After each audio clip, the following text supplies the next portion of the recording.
Next আমার আন্ধারি আসবে হয়তো, ঈদে আসবে না, ঈদ ছাড়া রিলিজ করবো আন্ধারি ইনশাল্লাহ। পেশা যে টাইপের সিনেমা, এই টাইপের সিনেমা 1.5 মাস 2 মাস চললে এটা অটোমেটিক এটার লগ্নি উঠে যাবে, যেভাবে হোক। সবার তো এই থাকবে না যে 8 কোটি 9 কোটি 6 কোটি 5 কোটি টাকা দিয়ে সিনেমা বানানো। যারা ছোটো ছবি বানাতে চায় পেশা তাদের জন্য একটা বড় অ্যাডভাইস। শুক্রবার বাদে মানুষ সিনেমা সন্ধ্যা পরেই দেখে, বিকালেই দেখে, সারাদিন মানুষ অফিস করে, কিন্তু সেটা যদি বন্ধ হয়ে যায় তাহলে তো আসলে মানুষ দেখতে পাচ্ছে না সিনেমা। প্রচুর মানুষ সিনেমা দেখতে পাচ্ছে না, কারণ সিনেমা নাই আসলে। অফিস বাদ দিয়ে তো কেউ সিনেমা দেখে না, ঈদের ছুটিতে দেখে, এরপর তো সবাই আসলে অফিসে পরেই সিনেমা দেখে। এটা অনেক বড় ক্ষতি। তো যেহেতু আমি খুব চাবো আপনাদের মাধ্যমে যে খুব তাড়াতাড়ি এটা তুলে ফেলা হোক, না হলে এটা আমাদের সিনেমা, সবগুলো সিনেমা ব্যাপক পরিণাম ক্ষতিগ্রস্ত হবে ব্যবসায়ী আর কি। আমরা চেষ্টা করছি, বিবৃতি দিয়েছি, আরও কথা বলছি, দেখা যাক কী হয়। যারা এটা দেখভাল করছেন তারা যদি এটা দ্রুত তুলে ফেলেন তাহলে সবার জন্য ভালো। সিঙ্গেল স্ক্রিন চলছে, রেস্টুরেন্ট চলছে, সবই চলছে, শুধুমাত্র এবং স্পেসিফিক সিনেমা হল তো বন্ধ করতে বলা হয়নি, মার্কেট বন্ধ করতে বলা হয়েছে। মার্কেটের জন্য যেহেতু মার্কেটের মধ্যেই সবগুলো সিনেপ্লেক্স, অটোমেটিক সিনেপ্লেক্সগুলো বন্ধ হয়ে যাচ্ছে, তো এটা খুবই দুঃখজনক। আজকে শুক্রবার, আজকে আমাদের শো হাউসফুল, সবগুলো শো, কালকে শো হাউসফুল, কারণ কি মানুষ দেখতে পাচ্ছে। তো অফিসের পরে যখনই এই বন্ধ হয়ে যাচ্ছে, মানুষ দিনের বেলা কম কম দেখছে, কারণ দিনের বেলা মানুষ অফিস করছে, রাতেরবেলা মানুষ যখনই দেখতে চাচ্ছে তখনই সিনেমা হল বন্ধ। তো আমার মনে হয় রাতের জিনিসটা যদি ওপেন করে দেয় তাহলে সিনেমা ঈদের কোরবানি পর্যন্ত আমাদের ব্যবসা করবে।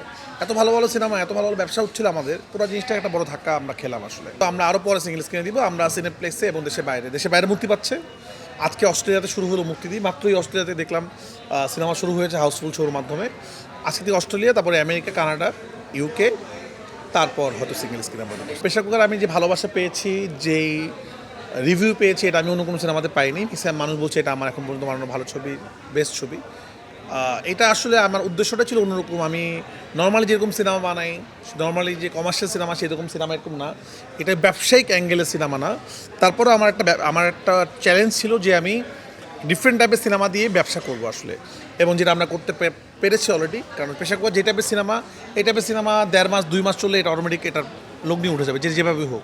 যেমন শুক্র শনিবার এটা হাউসফুল, আজকে কালকে কোনো টিকিট নাই, এবং সপ্তাহে উইকেন্ড ছাড়া এটা খুব নর্মাল একটা ঠিকঠাক সেল দিচ্ছে আর কি। তো এই সেলটা এই ধরনের সিনেমার জন্য অনেক ভালো। তো অলরেডি ইন্টারন্যাশনাল যেরকম রিলিজ হচ্ছে, আমরা অলরেডি খুব কাছাকাছি চলে গেছি আমাদের যে ইনভেস্টেড।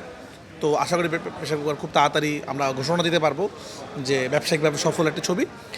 এটার সবচেয়ে মূল ব্যাপার হলো যে এই ছবিটা বিভিন্ন ফেস্টিভ্যালও যাচ্ছে। এরকম একটা ডিফারেন্ট টাইপের ছবি, ফেস্টিভ্যালের ছবি যখন হল থেকে ব্যবসা করে, তাহলে এই ধরনের ছবি আরও নির্মাণ হবে। সবার তো এই থাকবে না যে 8 কোটি 9 কোটি 6 কোটি 5 কোটি টাকা দিয়ে সিনেমা বানানো। যারা ছোটো ছবি বানাতে চায় পেশা তাদের জন্য একটা বড় অ্যাডভাইস এবং বড় একটা ব্যবসায়িক জায়গা, যে এইরকম ছবি আসলে ইন্টারন্যাশনালি ভালো করবে এবং সিনেমা হলে ব্যবসা করবে। সবাই বলছে এটা বেস্ট ফিল্ম। আমি জাস্ট চেষ্টা করেছি পেশা করতে, সামনে আমি আরও ভালো ছবি বানাতে চাই এবং আরও বেস্ট বানাতে চাই। আসলে বেস্টে তো শেষ নাই, আমার কাছে অবশ্যই এটা বেস্ট না। আমি শুধু বলবো এটা আমার ডিফারেন্ট জার্নির যা শুরু, সামনে আমি আরও ভালো ছবি বানাতে চাই আসলে।